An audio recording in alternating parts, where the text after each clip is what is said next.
Tēnā koutou, tēnā koutou, tēnā koutou katoa. Good afternoon, very warm welcome to this Election Forum on Disability Issues. I'm Susie Ferguson from RNZ's Morning Report. I'm your chair for the next 90 minutes and delighted to be here today and to see you all. Now, this forum is being jointly held today by IHC, Deaf Aotearoa, People First, the Disabled Persons Assembly, CCS Disability Action, Inclusive New Zealand, the New Zealand Down Syndrome Association, the Inclusive Education Action Group, and the New Zealand Disability Support Network. Also, very big thanks to Deaf Aotearoa for providing our lovely sign language interpreters, Jen and Bridget, who are also with us today. Also, a very warm welcome to people watching the live stream. And do please feel free to send us your questions by commenting on the link on IHC's Facebook page today. Also a hashtag that can be used today, hashtag #CryptTheVote. It's been used in both the US and the UK elections, so do feel free to use it here. And it's got people, particularly politicians and the public, joined up in discussing disability issues. New Zealand can claim that one too now. We're hoping to wrap up at about 4 o'clock this afternoon. There will be some light refreshments too afterwards, so do stay with us if you're able to. So just a couple of things to make you aware of first off today. In the unlikely event of an emergency like a fire, please either exit out of the entrance of the room, go back down the stairs, out of the front entrance, or also you could leave by the emergency exit at the far end of the Matarangi room, down the stairs onto the courts and out of the closest emergency exit. Now, once you're outside, the emergency evacuation point is the outdoor basketball court, and we do ask, if indeed that does happen, we hope it doesn't, that everyone await further instruction there. The closest toilets also are located downstairs, just behind main reception. Now, let's hope it doesn't happen, but if the shaky isles do their thing and there is an earthquake, please drop, cover and hold. If it's long and strong and a tsunami is possible, the evacuation meeting point is the Kilbirnie Tennis Club on Crawford Road. A big thank you to the panel of politicians who are here today. Just before we get into introductions, a quick word about those who are not here. We were hoping to have the ACT leader, David Seymour, with us. He did pull out a fortnight ago, citing a diary clash. Also from the Māori Party, both Marama Fox and Te Aotearoa Flavel have been unable to attend today because of prior engagements. Also, the Disability Issues Minister, Nikki Wagner, can't be here because of heavy work commitments. Instead, though, we do have Nationals' Nicola Willis. Also, a very warm welcome to Grant Robertson from the Labour Party, the Green Party's Mojo Mathers, and thanks too to New Zealand First candidate Talani Meikle for standing in at very short notice for the party's Ria Bond. She was due to be here today, but is unwell. So thank you very much for joining us at the last minute. So why are we here today? Well, 1 in 5 people has a disability. That's a pretty big slice of the voting public, especially when you consider it's not just about individuals, but of course about friends and family too.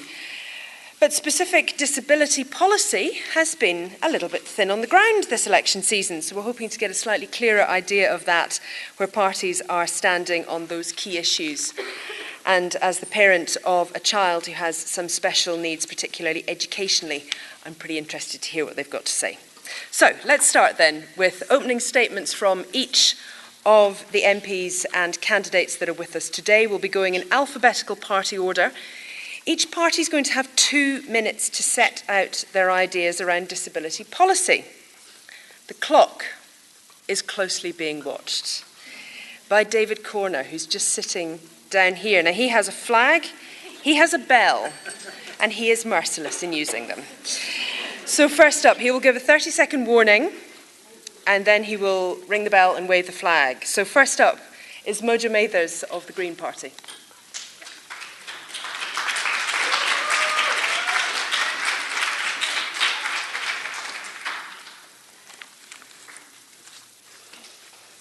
Good afternoon. I'm very proud of the Green Party commitment to inclusion and access. So we recognise that there are many barriers to participation for disabled people.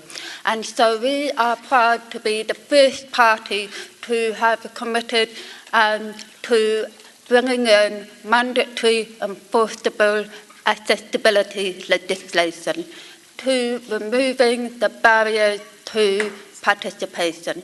So what this will do, the Access Alliance have been campaigning for this, and it's about bringing in overarching legislation to set enforceable standards for access to buildings, to information, to education, and this will also improve outcomes for disabled people and their families. So we're absolutely committed to that.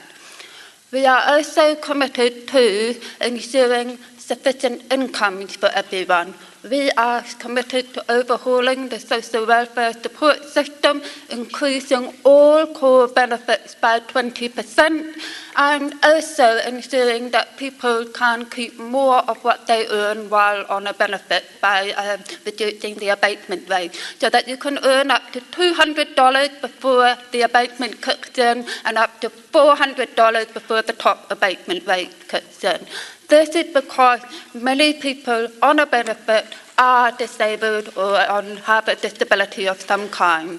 And sufficient income is absolutely fundamental to being able to live well and look after yourself. And the third thing that we are committed to as a high election priority is building an inclusive education system. And we have announced our policy around that, which will include $315 million towards building a genuinely inclusive education system with full participation for everyone. Thank you. Thank you very much, Mojo. Now, next up we have Grant Robertson from the Labour Party.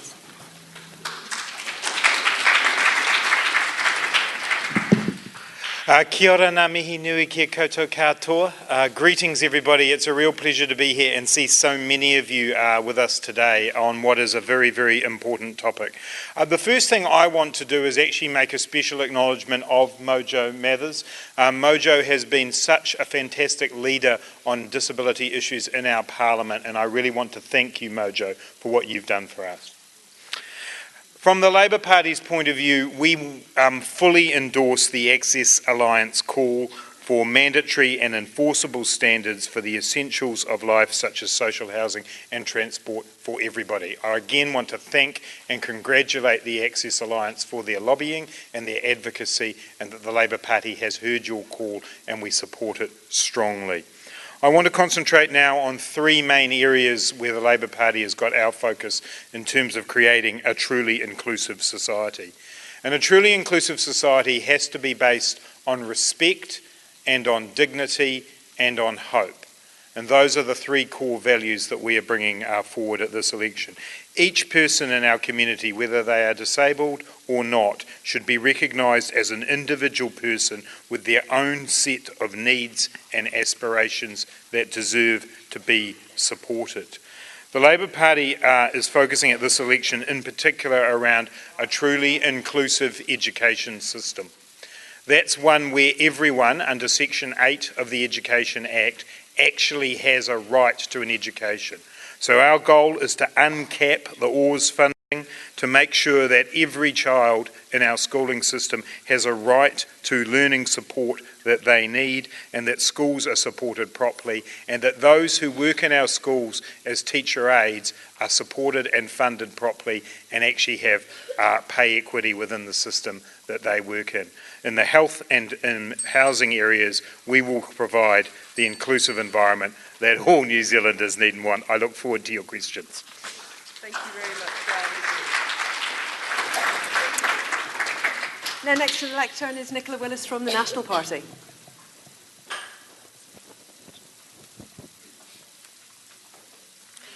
Hello everybody, I'm Nicola Willis. I'm Nationals candidate here in Wellington Central, and I'm really delighted to be here today, both to speak with you but also to listen and to hear more about your ambitions, your challenges, and how we can work alongside you in government to fulfil your aspirations. I'm delighted to be accompanied by this interpreter today. She helped me earlier this year put together a video for New Zealand Sign Language Week, and I can report that it was the most highly watched and shared video on my social media platform ever. So thank you very much for that. National is a strong believer in the value that all Kiwis should be helped to get ahead, no matter where they come from, how they learn, or if they have a disability. And we recognise that your experiences and your opinions should be at the heart of decision making about policies in this area. We recognise the view that inclusiveness is very important, and we have been working hard on a number of initiatives to allow that. We acknowledge the ratification of the UN Convention on the Rights of Persons with Disabilities, and particularly in there the concepts around choice and empowering people to fulfil their potential. So I'll touch briefly in this 2 minutes on the Enabling Good Lives program, which we believe has been successful in empowering more people to have more control and choice over the way in which they receive disability support services. And I was touched at the recent campaign launch for the National Party when Bill English spoke in detail about a relationship he'd formed with a woman who felt her life had been transformed by the Enabling Good Lives program, and I'm sure that there are other stories like that in our community. We also recognise the fact that disability support services need to continue to be funded and increased, and in particular in this budget we committed $200 million to supporting those services. I'll stop talking now. I know there's lots of issues for us to cover today. I look forward to your questions and learning from you. Thank you. Thank you very much. Last but by no means least, New Zealand First and Talani Meikle.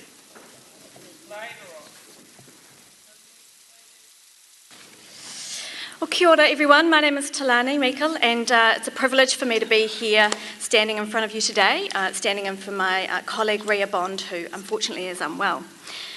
Ria is the spokesperson for the community and voluntary sector, and part of that work has seen her engage with many of you inside the sector, and particularly in terms of disability issues, so it's really neat to see familiar faces in the crowd today. New Zealand First recognises the right to equality for all New Zealanders, not just some. And we understand that the barriers to participation in society faced by people with disabilities are often not necessarily the disability itself, but sometimes in many cases it's ill-informed attitudes, environmental barriers and inadequate support services. We know that disabled New Zealanders want access to the same things as everyone else: quality housing, education, employment, and access to timely health care when we need it, or when you need it. New Zealand First are committed to working towards the delivery of this for all New Zealanders. We want to support disabled Kiwis and their families to live the best lives possible. And New Zealand First would introduce a super gold card for people living lives with disabilities. The aim would be to identify specific needs and to help them live independent lives by offering benefits in the areas of travel, discounts, similar to that of the super gold card scheme for superannuitants. We also would ensure that the Office for Disability Issues has the resources to ensure that full implementation of the disability strategy is something that is achievable, and we look forward to being in a position of influence on September 23rd to implement some of these important policies. Thank you very much.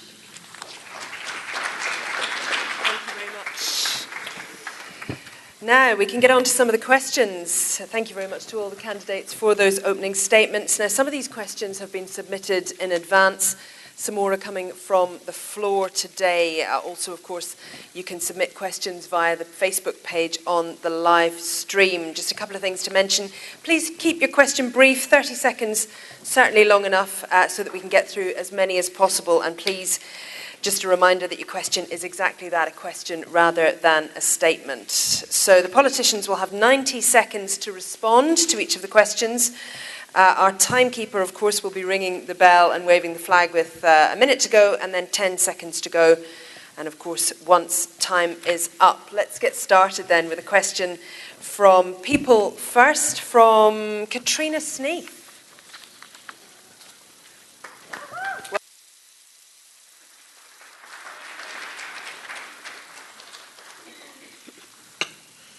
Good afternoon, everyone. It's lovely to see you guys here.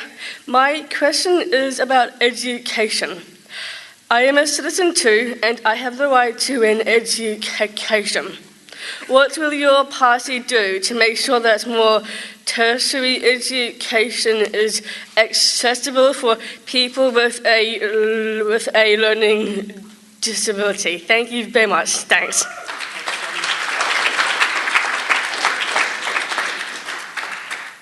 If you can come up to the lectern to answer. Mojo, would you like to? Yes, if you could come up, that would be great.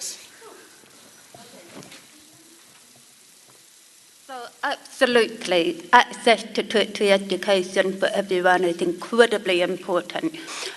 We have yet to announce our student support package, okay, which will cover some of that, but we are also committed to the accessibility legislation, which will cover to access to education as well. So we would envisage any accessibility legislation covering tertiary education as well as secondary and primary education. Thank you. Thank you very much. Grant Robertson.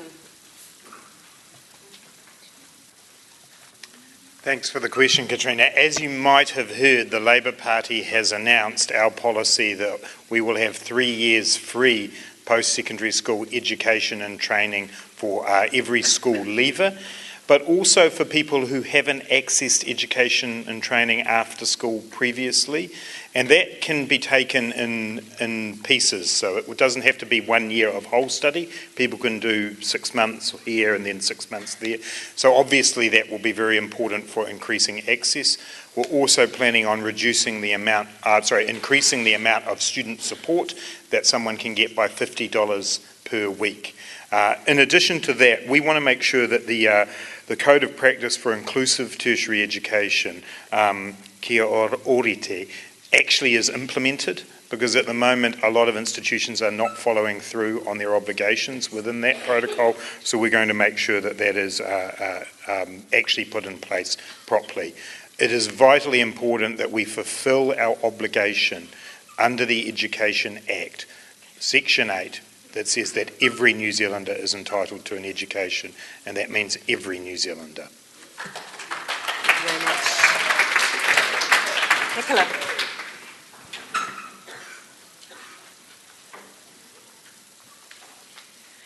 Thank you for your very well put question. National recognises that education is a key liberator, and it's something that can empower people to fulfil their potential and make a contribution to the community. We will continue to support and fund tertiary education. As Grant said, tertiary providers are currently required to have the right support for people with disabilities. Where that's not the case, I'd like to understand that better and to work alongside you to understand what advocacy might be required to ensure that that does happen. In general, we take a social investment approach that says let's support people to fulfil their potential and enable them to be in employment and to contribute to our community. So those principles will inform the way we act in this area. Thank you very much. Tilani Mikkel now coming up to the lectern too. Thank you for your question. It's a great question, something that New Zealand First have put a lot of time and effort into. And first of all, I think I need to acknowledge Tracy Martin, who's the education spokesperson for New Zealand First. She and her team have done a lot of work inside inclusive education. And there's 3 things that we would look to amend the Education Act 1989 to look specifically at inclusive education. One of those would be a statement on the purpose of support in education for students with disabilities that would be in line with international law. That's quite important. Another one is clarity on the definition of inclusive education and the role of special schools, how that interacts with the greater education sector. And the third thing would be, in line with Grant's comments around the code of practice, we'd like to create a code of practice that outlines procedural protections for the support and education of students with disabilities. Thank you very much. Our next question today is from Fiona Williams of People First. I am a citizen too and want to get a job. Many workplaces will not give me a chance. What will your party do to change this? Nicola Willis, would you like to come up for this one first? Thank you very much for that, Fiona.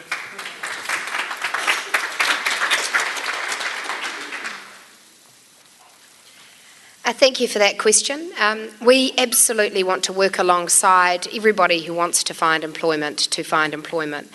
We've had particular success with the employability program, which I suppose some of you in this room will be familiar with, in which we've worked alongside people with health conditions and disabilities and understood what the barriers are that are keeping them from being in work, and in particular working alongside employers so that they can understand how they can tap what is often an untapped resource in the form of people who have disabilities who want to work but face barriers to do so.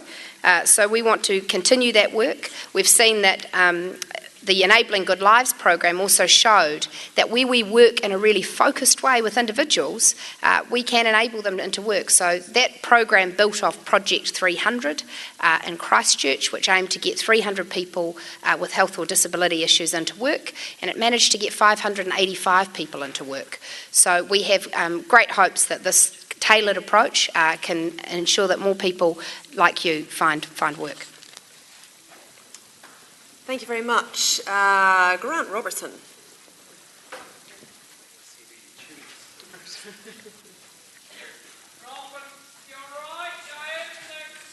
Yeah, no, we're all good up here. And from the Labour Party's point of view, this is one of the major issues we covered in our Future of Work Commission that we undertook over the last 2 years. And we worked with Grant Cleland and others to work towards a specific employment strategy for disabled New Zealanders. We want to make sure that the opportunity is there for people to move, particularly if they're doing some voluntary or part-time work, into full-time work opportunities, and to support employers to take people on.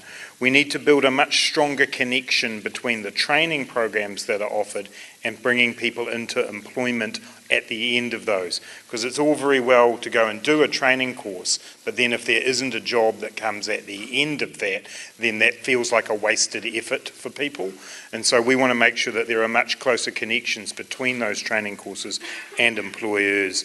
We also want to recognise the importance of voluntary work as a way and a pathway towards being in full-time work. So a specific employment strategy for disabled New Zealanders that the government has a mandate to implement. Thank you. Moja Mathers. So this is an area that the Green Party feel very strongly about, because the majority of disabled people want to work but the jobs just aren't there. We believe that the public sector needs to lead the way in being a positive employer of disabled people. We will amend the law to replace a stronger emphasis on the responsibility of the state sector to give disabled people an equal chance at a job. We will increase funding for job support funding and also make it more flexible and lift the cap so that job support funding can be used for part-time work and voluntary work as well to provide that pathway to career development to jobs for people. Thank you. And Talani Meikle. Well, I think New Zealand First takes a slightly different approach, similar but different. And I think that what we need to do is confront the often negative connotations of people with disabilities. We all deserve a place in society. We all deserve great jobs and great places to live. So in terms of employment, I think that the government, whoever that might be, can do a much better job at supporting small businesses, for example. A business like mine, my husband and I own a cafe in Upper Hutt, and we specifically look to employ people with disabilities. We have some great employees and we look to support them. And I think that that type of thing, and New Zealand First would support that type of initiative being encouraged more so.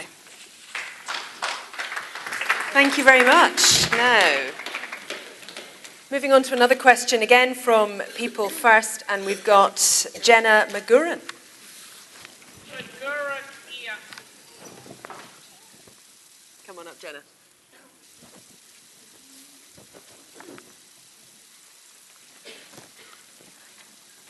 Good afternoon.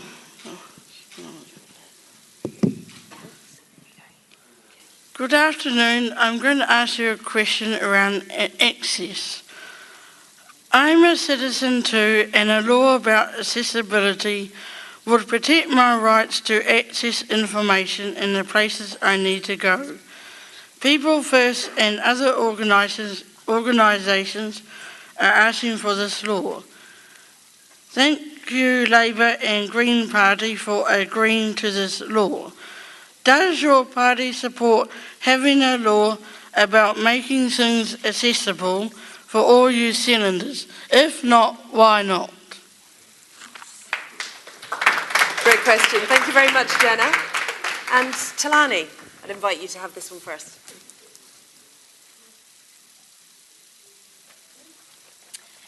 Absolutely is the answer to that question. New Zealand First fully supports accessibility for everyone in society, and we have been behind the scenes developing a policy platform that is specifically related to access issues, be that physical, information, barriers, and various other things. So we are looking forward to potentially announcing that policy in the 52nd. Maybe Winston might come out and announce it earlier, but certainly it's some work that we have been looking at doing. So thank you for your question.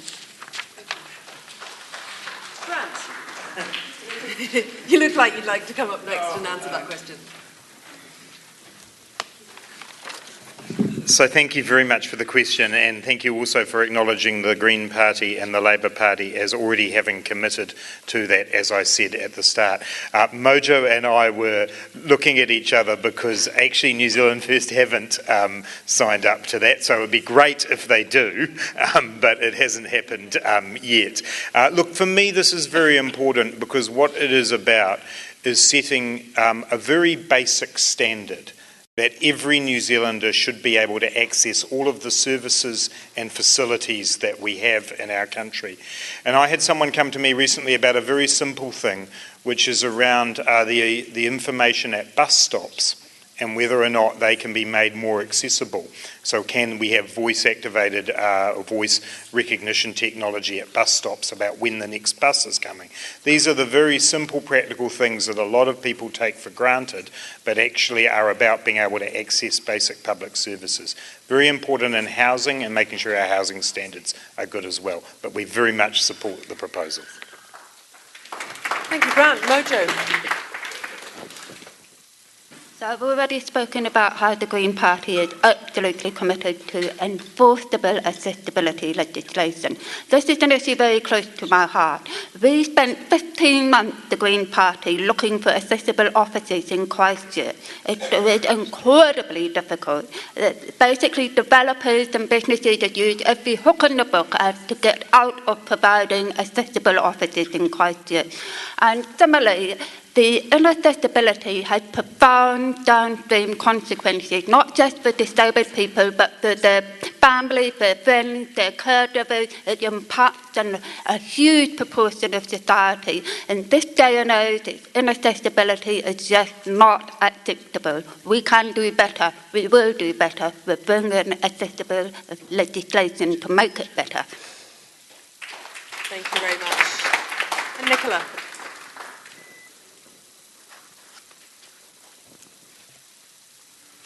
Thank you for your question, Jenna. National absolutely agrees with the principles of accessibility and ensuring that more places and services are accessible for people.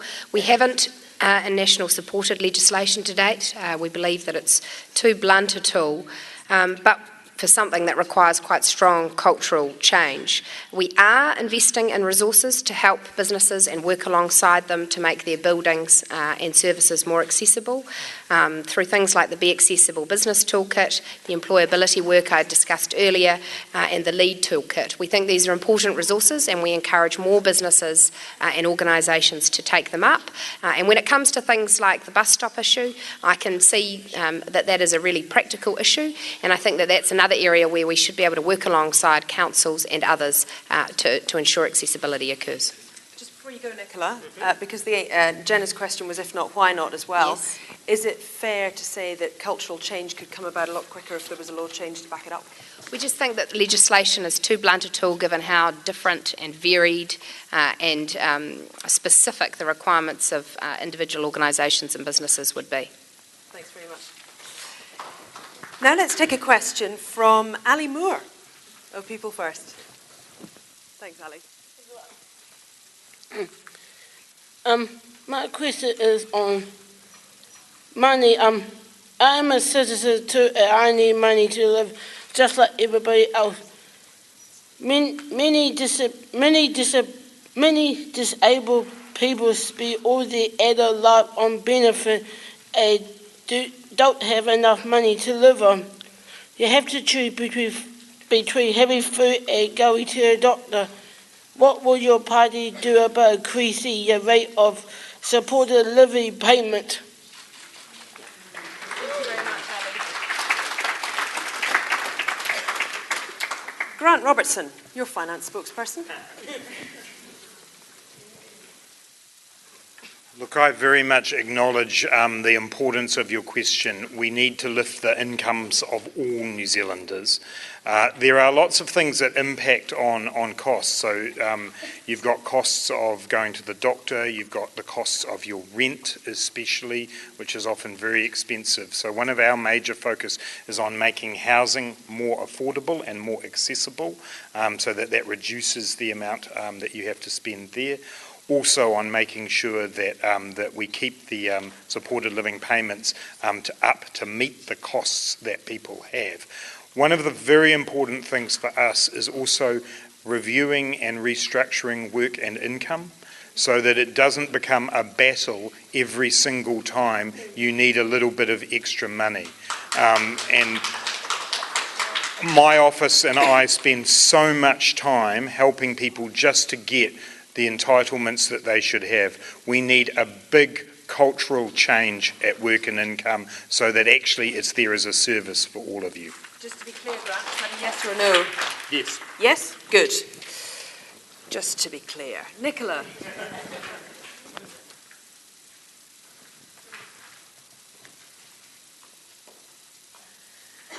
Thank you for your question, and can I just first say before I address it that no one should have to choose between food and going to the doctor, and that is a big part of why we have in this election announced a policy making cheaper doctors' visits more available to an additional 600,000 New Zealanders. We recognise the importance of that primary health care. We have made a commitment to continue to increase supported living payments by CPI every April. We have also made increases to the accommodation supplements that some people are eligible for, and in Wellington that means some of you will be eligible for a very small but still an increase in the accommodation supplement. And we recognise the need to continue to support strong public health services which can be accessed by all. Nicola, thank you very much. That's an increase by CPI. Mojo.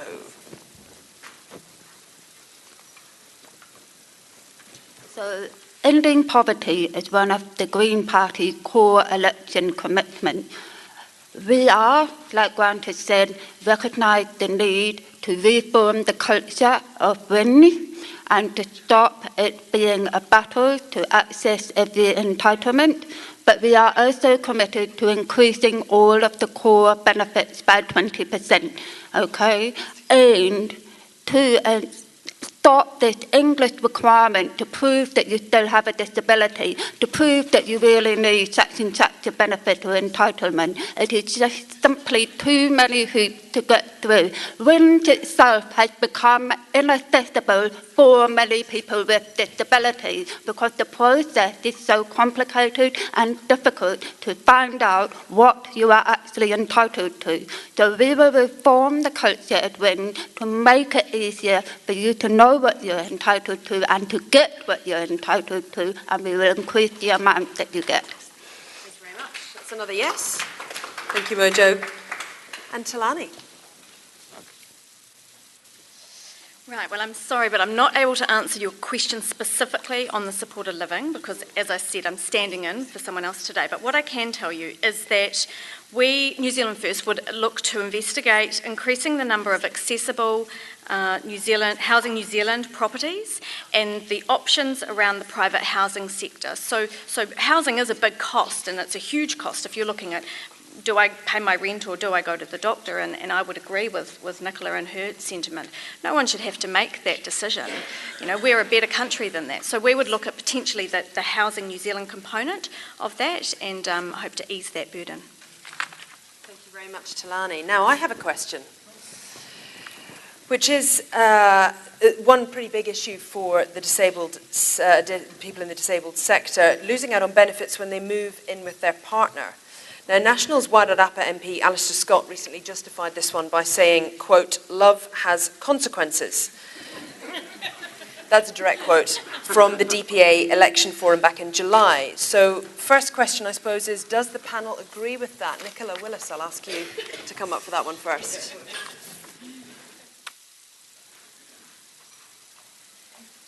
With all respect to Alistair, I think that was a very unfortunate choice of words. And look, I think I have a lot of sympathy for that situation, which is that it's a big deal taking a relationship to the level where you move into someone, and I can only imagine that having the complication added to that means that your income support is reduced at the same time is a real challenge. The principle which informs that is that we do, across all benefit support, income test for family circumstances.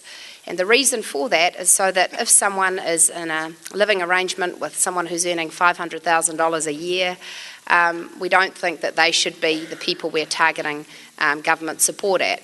And then that principle is applied across the system. So I appreciate that Alistair's comments will have caused offence, and I apologise to those who were offended by those comments. Thank you very much. As for the rest of the panel, Grant Robertson, do you think your benefit should be docked if you move in with your partner?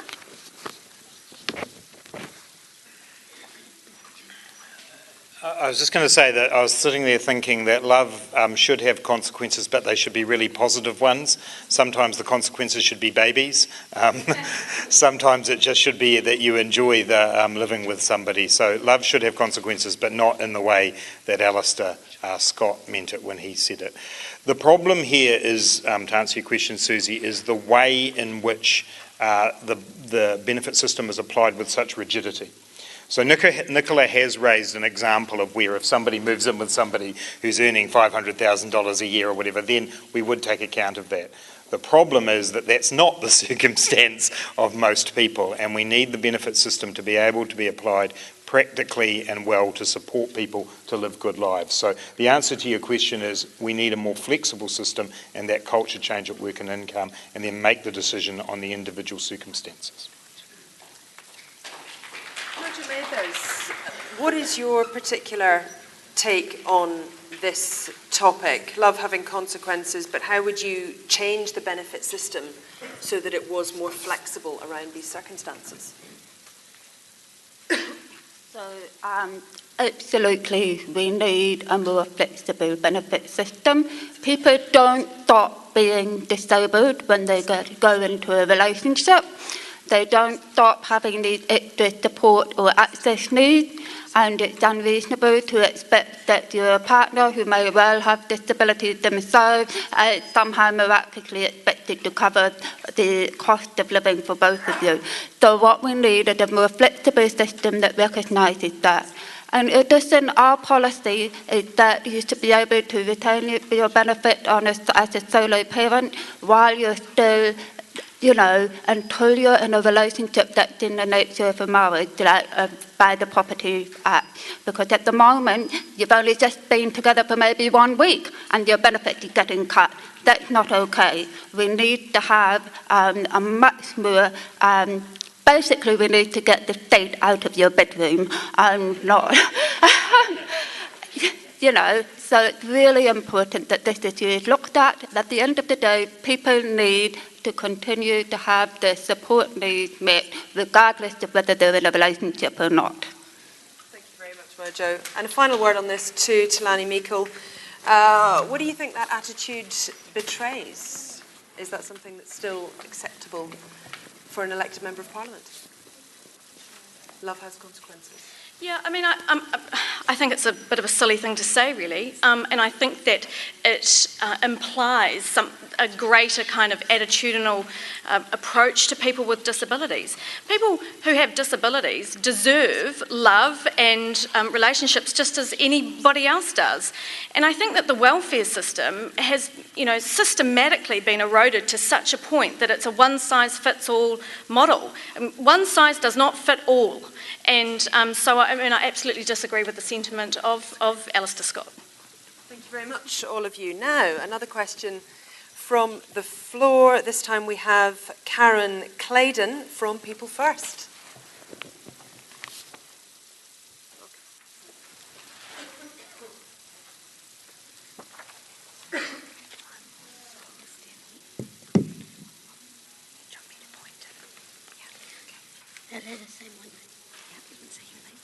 Hello, my name's Karen. I'm from Wellington People's First. I'm going to ask a question. I'm going to talk about health. I am a citizen too, and I have a right to good health care. What is your party going to do to make sure that people with learning disabilities get better health care? Thank you. Thank you very much, Karen. Mojo, would you like to take this one first? I'm very aware that this is a very important issue for people with learning disability. When I've met with different People First forums around the country, what they have told me is that they want to be able to have longer times at the doctors so that they can understand and have more time to be things explained to them, and that the doctors aren't so under so much pressure to just, they don't feel taken seriously when they're at the doctor. And the other thing they talked about is the importance of transport costs to get to the doctor. So our policy is around transport is to provide free off-peak travel for people on the supported living benefit, which will include a lot of people with learning disabilities. And also we will look at the health system. There's been a lot of funding cut from the health system that needs to be restored, and we need to have an in-depth look as to why it's so hard for people with learning disabilities to access the health support they need. Thank you very much, Mojo. Talani.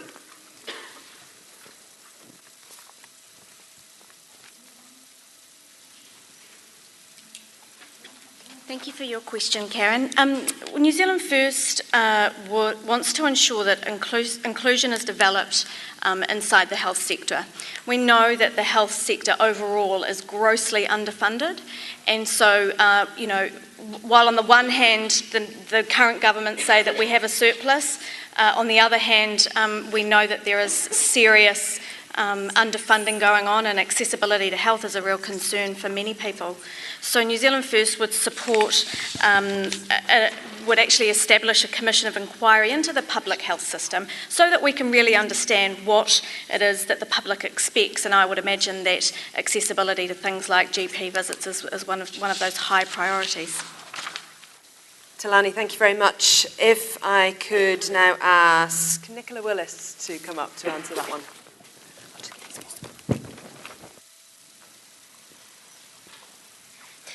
Thank you for your question. National's committed to a strong, high-performing public health service that can be accessed by all. That's why we've increased funding for health from $11.9 to $16.7 billion, and why we've prioritised it as an area for additional funding.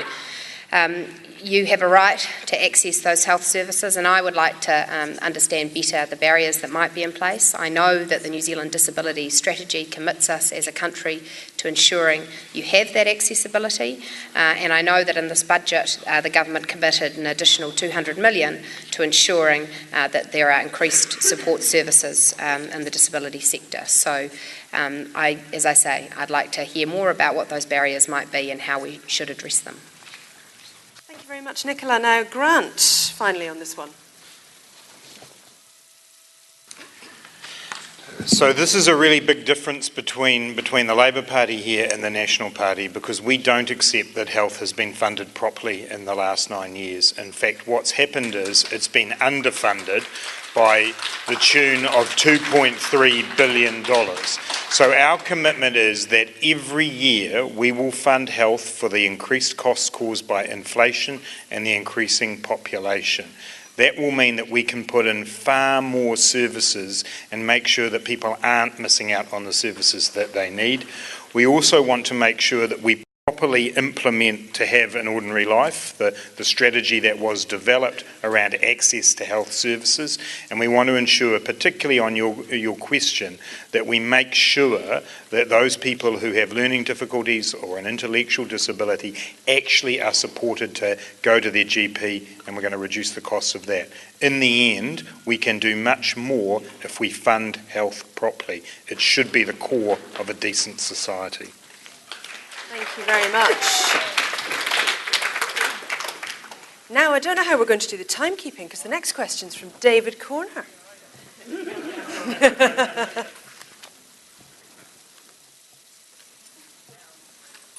sure I'll manage it. Come on up, David. I'll try and keep it quite busy. I've got one for all parties, and it's people with intellectual disabilities need to have an independently funded advocacy service in New Zealand that is not attached to any other service. This would be a place people could go to for help to speak up so their voices are heard. There isn't an independently funded advocacy service in New Zealand that isn't attached to any services. So I'd like to ask, what are you and your parties going to do to create that service to help people be taken seriously and treated with respect? Thank you very much, David. Talani, if I could invite you up first for this one.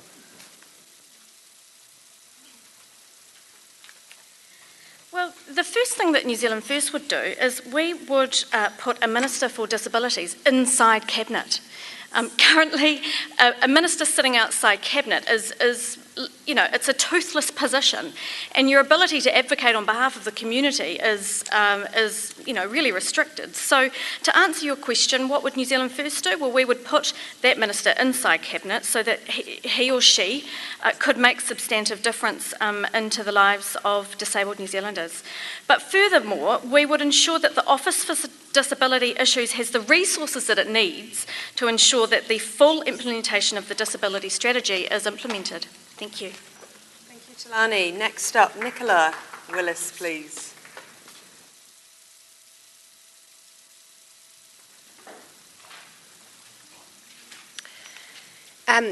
Look, your rights are human rights, and we have continued to fund the Human Rights Commission to ensure that advocacy services can be provided for people with disabilities, as well as having a cross-agency approach to working on issues in this sector. And we think that approach is working, but again, it would be good to hear from you how you feel it could be improved further. Thank you very much, Nicola. Now, Mojo Mathers from the Green Party.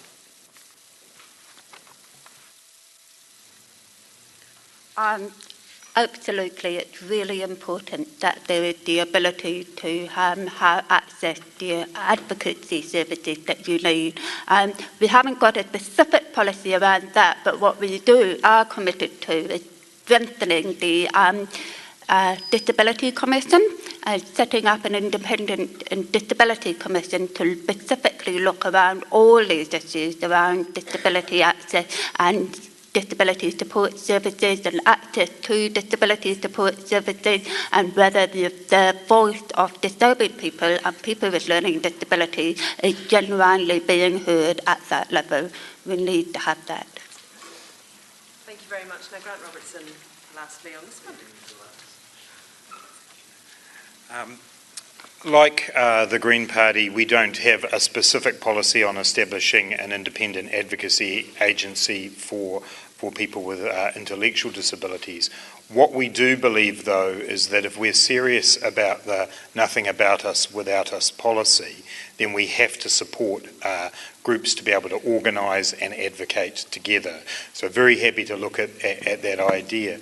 One of my concerns in this space is the ability of organisations to advocate without having their funding compromised. And it's very important to me that if an organisation is there to support people in whatever walk of life, they should be able to do that without fear of losing their funding. And we're going to make sure that in the future advocacy agencies have that right. Thank you very much. Now, we've got some questions. I think there are microphones that can go around on the floor. We've got a question, firstly, I think, from Trish Grant of IHC, the Director of Advocacy. Hi there, I would Trish. like to ask a question, but I'm actually going to give that slot to Bronwyn Hayward. Okay, here we go. And also, if you have a question for a specific candidate or a specific party, do say which party you would like to answer that specifically. If not, we'll just get them all to answer. Kia ora koutou katoa, my name is Bronwyn Hayward. I'd like to ask this of National. Under the UN Convention, the government must, it's not an optional protocol, it's must ensure that disabled people have equal participation in democracy, in Parliament. Over the past 9 years, what have you done as a party to ensure our equal participation in Parliament? Thank you very much. Nicola Willis.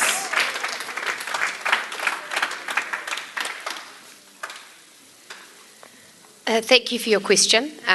We have ratified that UN Convention, and as I understand it, the New Zealand Disability Strategy is the tool by which we implement that convention and ensure that we are making progress on it. And I understand fully the principles in it, which are about ensuring that disabled people are able to have choice, accessibility and the rights that the rest of us have. In terms of Parliament and participation in democracy, of course the most important way in which we all participate in democracy is the right to vote. And obviously all of us here are encouraging everyone to take up that right from Monday next week when advance voting starts. In terms of Parliament and how rights have been progressed there, I don't have a detailed answer for you. I recognise it's an important question and I commit to you that I will go away and find an answer to that question. Just before you go, Nicola, yes. Is it possible to ask, well, obviously everyone in the room will be extremely grateful that you're here and that you're representing the National Party. Yes. Why is it exactly that the Minister for Disability Issues is not at a forum like this? I can't answer on her behalf for that, but I can say that she has been an incredibly hard-working minister, and I am sure that many people in this room have had a lot to do with her, a lot of engagement. I know that she is very busy. She loves this portfolio. She really enjoys it. She's a champion for it and a really strong advocate for you within the National Party. So I would not take her absence as a signal of anything. I know that she has great respect for this forum and wanted to make sure that I represented our party well here today. Thank you. Just very briefly before you go, though, a lot of people will have seen on social media the tweet about being out on the harbour. Is it fair to say that she really works hard for the sector when that's the kind of thing that she's prepared to put out on social media? Oh, look, that was a really regrettable tweet. It was interpreted in the worst possible way, and I know that it really upset her because it detracted from the hard work that she's done in this area and the importance she places on it. Well, it upset all of us, didn't it? I think it upset her to be having upset people that she values so much and a sector that she values so much. She was upset that she had caused that offence. Upset that she was causing offence? That sounds like, I'm afraid, the classic politician's apology, isn't it? Well, it's not my job, unfortunately, to speak for her or her tweet or what she was thinking. I can't speak for that, but what I do know is that she has a great deal of respect for the people here today, that she works hard, and that portfolio is something that she really values and that she wishes to make progress on your behalf. Thank you. Thank you for answering the questions on that one, but Grant Robertson's waving at me. Why is that? You need to come up to the lectern. I think so. Come on up. Come on. Okay. For a healthy democracy, it requires more than the ability to vote. It requires, for a start, access to the political debate and to information, and so that you can cast an informed vote. And of course, at the moment in New Zealand, with the lack of captioning, with the lack of sign language interpretation access to the political debate, that access and many other forms, we don't have that access. And therefore, it's very hard for a lot of us to cast an informed vote. So that is why the Green Party is absolutely committed to ensuring accessible information and accessible broadcasting with captioning, with sign language, with audio description, so that it can help people have greater access to the political debate and therefore exercise their democratic rights. Thank you very much, Mojo. Okay. Oh. What Mojo said. Thank you very much. Now I think we have another question from the floor. Let's go for this one. Yeah, Tim. We actually have a question off the live stream, Susie. Oh, the live stream. From somebody who is watching the live stream this afternoon, Kim, who asks, will your party support getting New Zealand Sign Language interpreters on the TV election debates? What will your party do in support of this? Mojo.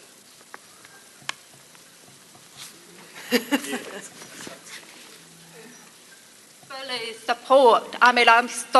This affects me. I am so frustrated at the lack of access to the political debate, and I know that my friends and colleagues in the deaf community are absolutely frustrated that TV refuses to put sign language interpreters to cover the leaders' debate.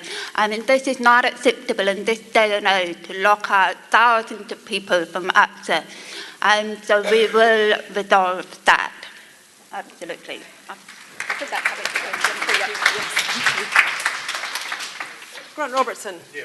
Look, this is a subset of a much bigger problem around accessibility of programs that are important both for democracy and generally, but also all broadcast programs. So we've got to get captioning right, and we've got to have that available. In terms of the specific question, I commit today that when I leave here that I will make a phone call to TVNZ to say, because there's one more TVNZ debate left, I'm going to make a phone call to TVNZ and say to them, you've got to actually have sign language, and actually, frankly, they should have captioning as well. Grant Robertson, thank you very much. Nicola Willis, are you able to match that? Will you add your voice to Grant's and give TVNZ a ring? I can only imagine how frustrating that would be not to be able to watch that cracker of a debate last night. And I don't think this is an area that we have a party policy, and I personally have a great deal of sympathy for the issue. Why would it be too hard to have a New Zealand Sign Language interpreter at the debate? I can't see what the problem is. Will you give him a ring? I don't have their numbers yet. I'm just a new candidate. We can get them for you. No worries. I'm happy to have a chat with them and understand what it is that they think is a barrier to that happening. Thank you very much. And Talani Meikle of New Zealand First on this one. That is an absolute yes from New Zealand First. We would fully support captioning of the leaders' debates. And I also just want to mention another kind of issue that always kind of puzzles me. And I thank Mojo for her impact on our parliamentary system. It's been fantastic because you lead by example. But what would happen if you or I or someone was in a wheelchair? How would you become a member of parliament? What would have to happen in our system for that to be possible? And, you know, we need to make some serious change inside our parliamentary system to include everybody. So just a side thought there. Thank you very much. Let's go to another question. Raywin Hales. Raywin Hales. The microphone's coming to you.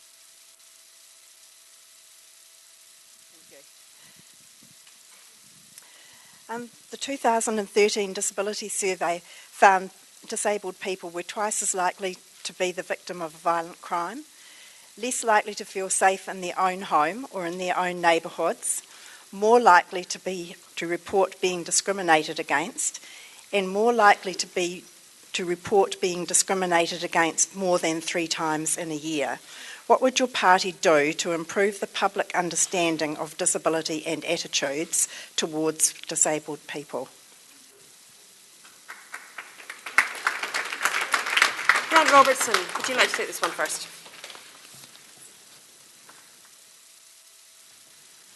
Yeah, look, there's a number of specific things. The first is obviously overall to actually fulfil what we've signed up to in the convention. I mean, it's all very well to sign it and celebrate that, but actually having the program that we talked about before of enforceable standards for all of the things that we've actually signed up to. So that's the starting point for me. Specifically, I look at the Human Rights Commission and Paul Gibson's in the room today, who did such a tremendous job in his role as Commissioner. And I've known Paul for a very long time, and he's a wonderful man, but he can't do everything by himself, and nor can the people who come after. So we need to strengthen those government institutions whose responsibility it is to then lead that education process, and then be leaders in government. We talked before about tertiary education, the institutions actually implementing the things they're meant to do. We have human rights law for a reason. Human rights are indivisible. Nobody has lesser human rights than anybody else, and we need to make sure that we actually use the Human Rights Commission and other institutions to lead on that. Grant, thank you very much. Talani, would you like to come up on this one? A reminder of that question. What would your party do to improve public understanding of disability and attitudes towards disabled people? Yeah, really good question. Thank you for that. I've already talked about understanding disability and attitudinal change in society. It's really important. Certainly it's something that Tracy Martin, our education spokesperson, has worked on greatly with regard to inclusive education. And I think it also comes back to leading by example. Again, having a minister outside of Cabinet's probably not setting the right example, and it certainly doesn't set the right tone. New Zealand First believes that advocacy must come from the very top, and so that would be an important thing. But also the policing issue and what you talk about in regard to that, it's particularly relevant in our community in Rimutaka. We had a person just disappear. Mary was really well known in our community, and she simply disappeared, and that's a real concern for us in our community. So increasing police numbers or unfreezing the budget for police would be also another way that we would address that. Thank you very much. Nicola.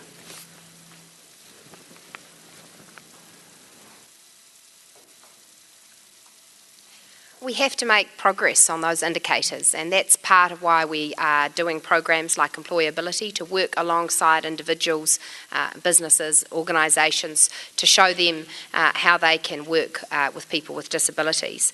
But this role of promotion is a core role for the Human Rights Commission. I their work to remove barriers for for people with disabilities is important, and that is both on an individual level and also a systemic level. But there are other government agencies which need to support and further that work. The Ministry for Social Development, the Ministry for Health all have roles to play, and I think that this is work that should be absolutely cross-government.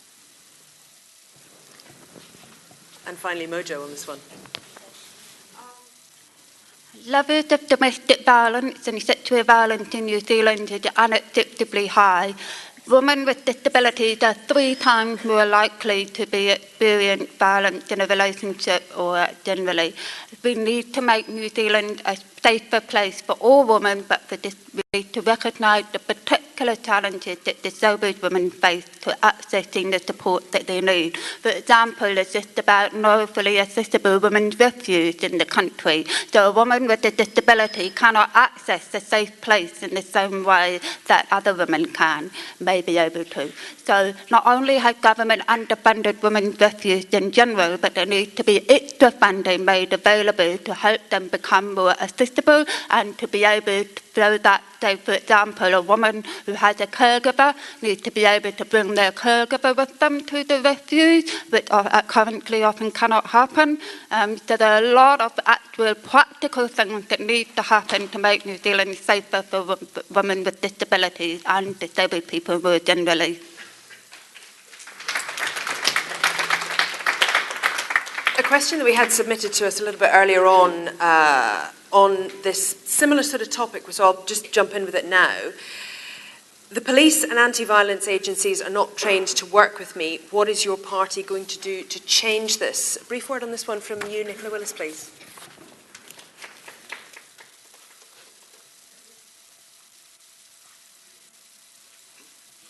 I'm surprised by that the police aren't trained to work with you. I would expect that could be part of police training, and certainly part of the way that the New Zealand Police work that I've observed is that they try and engage positively in the community across all groups, and I'm sure that is part of the work that they're doing to support their people to be effective in the community, and that work should continue. Thank you. Mojo Mathers, is this one you can pick up on as well? It's not just the police that does it, the whole justice system. At the moment, people with autism, people with learning disabilities, people with hearing loss are overrepresented in our prison.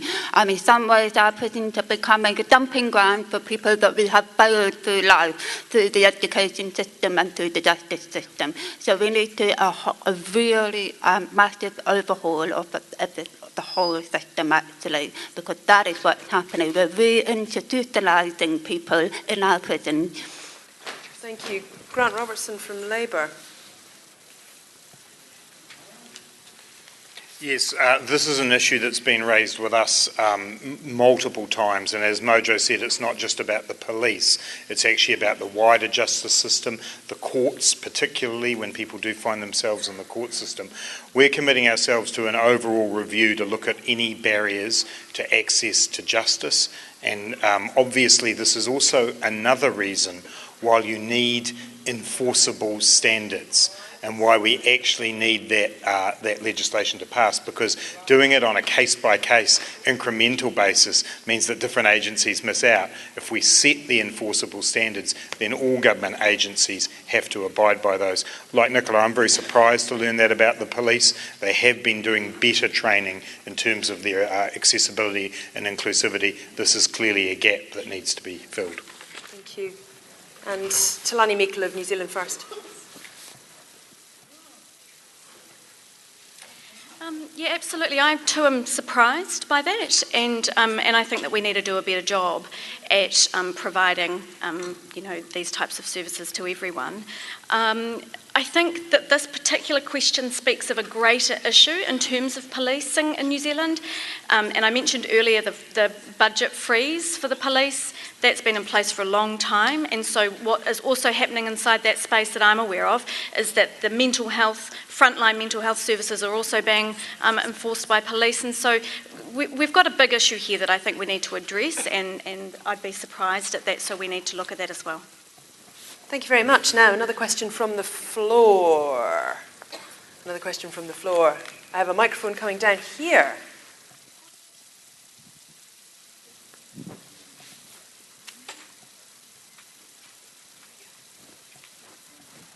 Kia ora, Esther Woodbury from the Disabled Persons Assembly.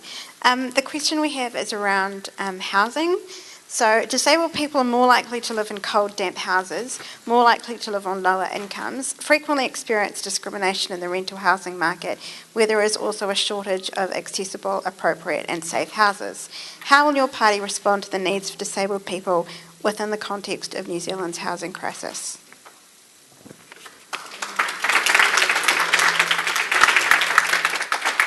Thank you very much for that one. Talani.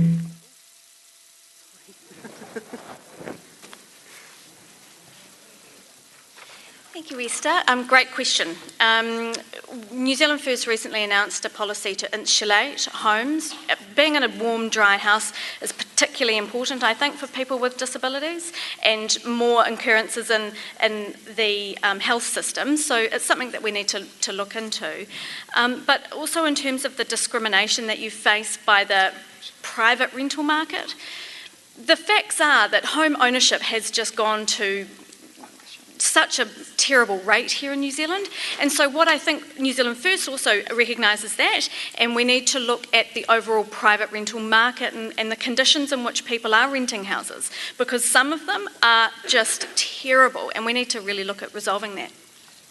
Thank you very much. What would your party do to improve public understanding of disability and attitudes? No, I'm reading the wrong one. My bad. Housing. How will your party respond to the needs of disabled people within New Zealand's housing crisis? Nicola Willis.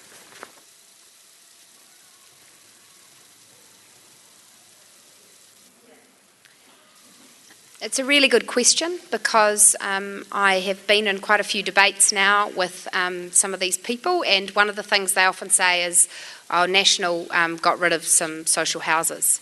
And the truth is, the reason we got rid of some social houses and have built and replaced them is that a lot of them weren't suited to the needs of the tenants that were using them.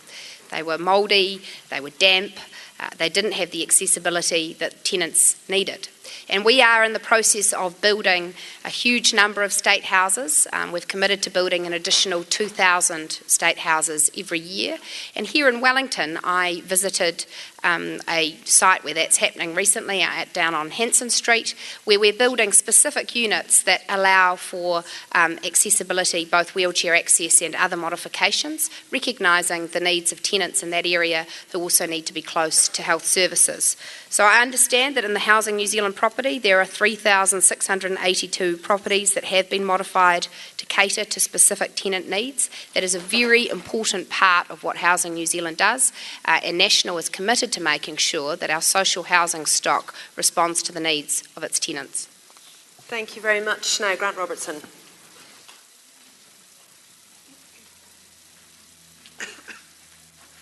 Can I have longer than 90 seconds? No. So we So we strongly believe that we need a proper warrant of fitness for all of our homes, rental homes, so that they're all warm, dry and safe. That means that they're insulated properly, that they're heated properly, and that they are also designed well and properly. So we are committed to making that happen under law.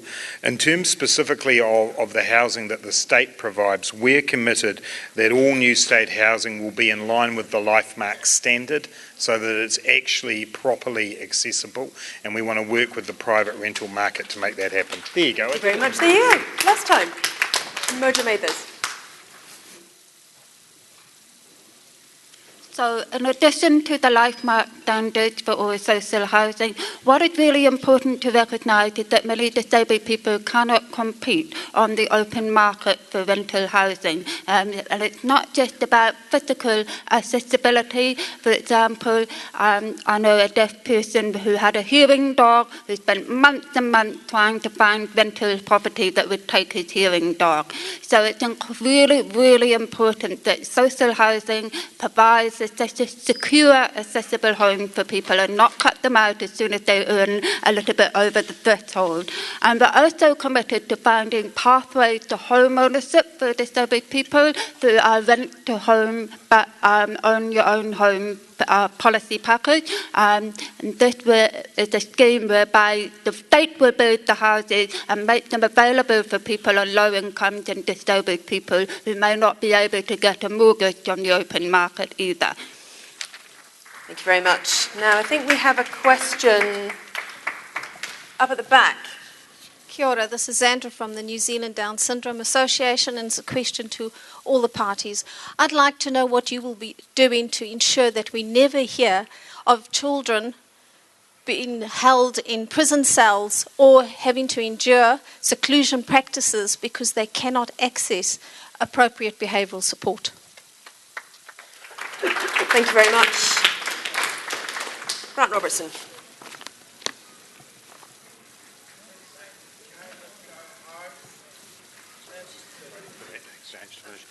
Look, the practice of particularly children, but actually across the population of people being held in seclusion cells is wrong. And there are very, very few occasions when people are in secure mental health facilities where they may need to be, but as a practice that is being used simply because there aren't other resources, it's wrong and it should not happen.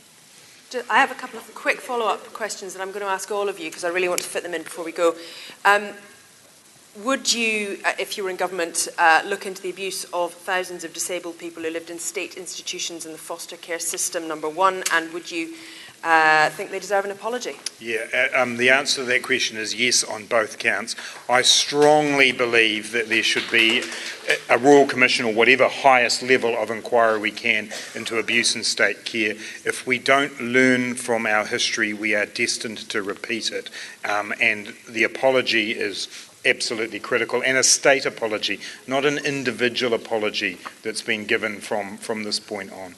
Thank you very much. Thank you very much, Grant.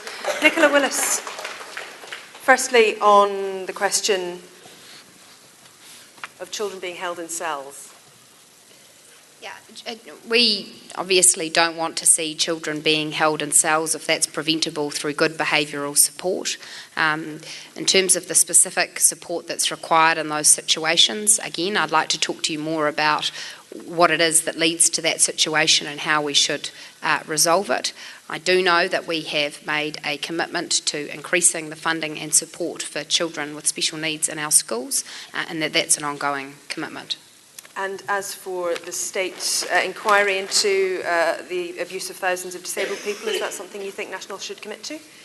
It's not something we've committed to, and the reason we've not committed to that is that we have done a lot of work with the individuals involved in those cases, and in many cases have issued individual apologies and done individual work with them. And no state apology either in that case? No, I don't think that's our policy. Why not? Because we have apologised to the individuals involved on a one-on-one basis. Is that good enough? That is the decision that we've made, having taken a lot of advice and worked very hard on this issue. I'm obviously not part of the team that has made that decision, but I am happy to represent my party's position on that. But coming into Parliament, which is something you would hope to do, you're not a current MP, so I take what you're saying there, but is that something that you would like to see some movement on and some change? I think what's really important here is that where individuals have been abused by the state, that the state takes that incredibly seriously, that it apologises for those actions to those individuals, and that it gives them redress. And that, I am satisfied, has happened, and that must happen. And that, to me, is the priority, that those individuals have those great wrongs addressed on an individual basis. Thank you very much. Mojo Mathers, if you could come up, and firstly, we're talking about the children being held in prison cells. So I just want to acknowledge the work of my colleague Catherine Delahanty, who had been an absolute champion for the rights of people with children with disabilities, especially vocal on the issue of seclusion, which is totally unacceptable. And it's one of the reasons why the Green Party commitment to inclusive education is very high priority this election, because it actually is a symptom of the under-resourcing and the under-investment in the education sector generally, and the lack of commitment by the government to a genuinely inclusive education and what that looks like. Thank you. I'll come round to you so we can... as for the situation with state, well, should there be an inquiry into the state of use of thousands of disabled people? We absolutely need to have an apology from the state for that historical abuse. One of the problems with the individual approach is that a lot of individuals can't take that avenue. It's just too hard, it's too difficult, it's too traumatic. There needs to be a comprehensive acknowledgement and apology from the state so that we can move on. Thank you very much. And Talani Meikle, thank you very much. Firstly, on children in prison cells. Yeah, I mean, absolutely not. New Zealand First has been quite active in this space and has shared its views quite publicly around seclusion rooms. There should not be any space for seclusion rooms inside our education sector. But more importantly, I think we also, as a society, need to acknowledge the work of SENCOs and what SENCOs are doing inside schools. And so New Zealand First would support a national qualification and ongoing professional development for SENCOs so that, you know, these types of things are something of the past. In terms of state abuse of disabled people, absolutely we need an apology, and it needs to be a state-delivered apology, because an apology to all is a recognition of it being wrong in the first place. And I would agree with what Mojo has said, just in terms of some people cannot or did not come forward. There are many, many people who don't come forward, so then they don't get an apology, and is that okay? I don't think that that's okay personally, and I think that we would support a full state apology. What about the inquiry? Yeah, I can't comment on that because I don't know the party's position, I'm sorry. Fine, thank you very much. Actually, stay where you are, because I think it's just about time. We're coming up to 4 o'clock. We need a closing final word from all of you. You have a minute before the bell and the flag this time round, and we'll go in reverse order this time. So, Talani Meikle of New Zealand First, your closing comments. Thank you. Thank you all for having me here today. Disability issues is something that's particularly important to me. We have someone in our family who has Down syndrome, and he is the most amazing kid ever.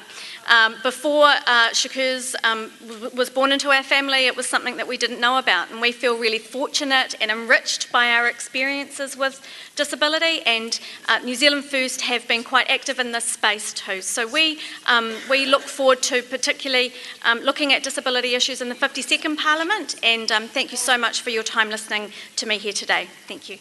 Thank you very much. Talani Meikle of New Zealand First. Now, if I can welcome up for the final comments from Nicola Willis from the National Party.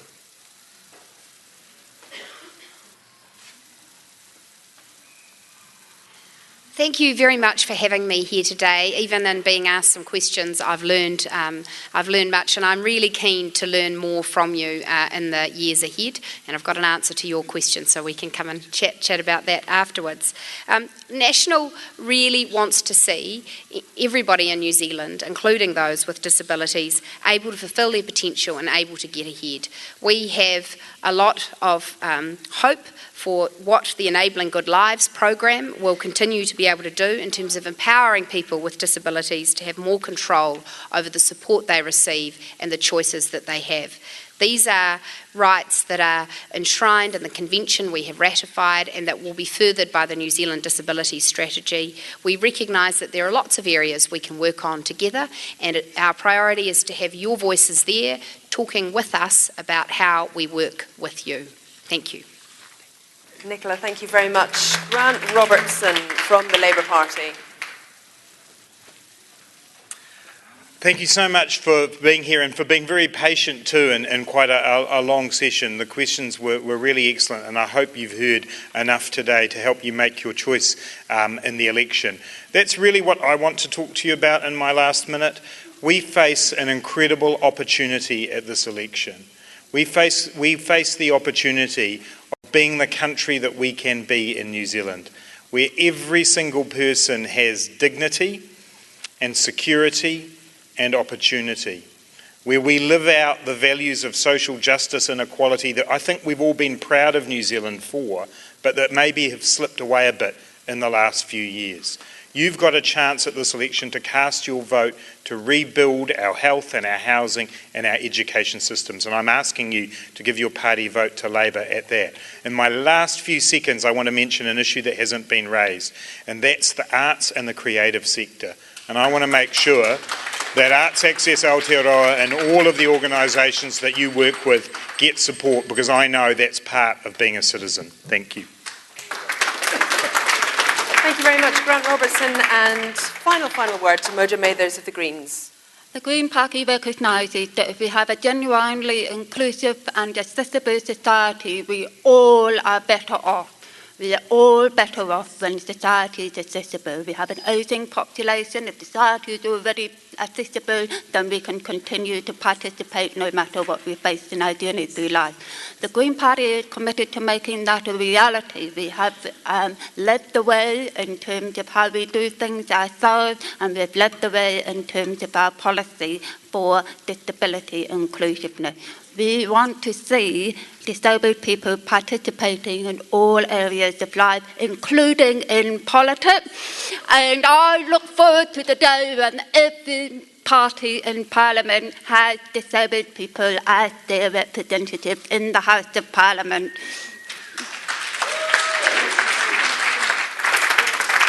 Thank you very much. That just about wraps it up here at the ASB Centre in Wellington. Thank you very much, all of you, for being here today or for connecting with us, however you have done that.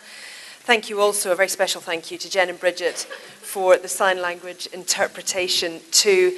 And a big thank you to the candidates for taking the time during such a busy campaign to be here today. Enjoy the rest of the afternoon. Refreshments outside. Ka kite anō.